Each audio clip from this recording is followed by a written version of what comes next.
Créée au Sénégal sous le régime du président Abdou Diouf, la Cour de répression de l'enrichissement illicite a été réactivée par le président Macky Sall en 2012.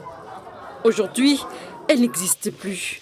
La CREI a été remplacée par le pôle judiciaire et financier. Il y a eu des améliorations au point de vue procédural parce que la loi sur la CREI prévoyait que la CREI statuait en premier et dernier ressort, c'est-à-dire qu'il n'y avait pas de possibilité d'appel.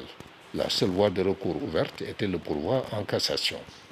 Maintenant, avec cette nouvelle structure qui est créée, on respecte ce qu'on appelle le principe de la double, si vous voulez, le principe selon lequel il est possible de faire appel. Ça, c'est une innovation. Pour ce doyen en sciences juridiques et politiques, ce remplacement n'efface pas les délits d'enrichissement illicite déjà enregistrés au Sénégal. Ne croyez pas que parce qu'on a supprimé la juridiction qu'on appelle la Cour de répression de l'enrichissement illicite, que le délit d'enrichissement illicite n'existe plus. En réalité, ce délit continue à exister dans l'arsenal répressif sénégalais. La création de ce nouveau pôle judiciaire et financier intervient dans un contexte de multiples infractions financières.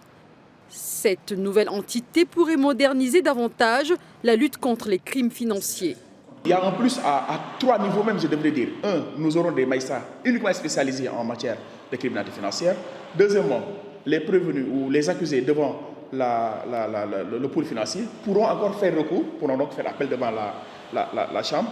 Et troisième élément, ça permet de prendre en compte l'ensemble des infractions en matière économique et financière, au niveau national comme également au niveau international, dans un contexte de trafic d'êtres humains, dans un contexte de terrorisme, dans un contexte également où il y a les flux financiers illicites. Selon l'article 677-93, le PJF est compétent pour juger les infractions économiques et financières complexes impliquant de nombreux auteurs, victimes ou complices, ainsi que des préjudices importants ou une large étendue géographique. Pour rappel, lors du vote, 123 députés ont voté pour et 36 se sont abstenus.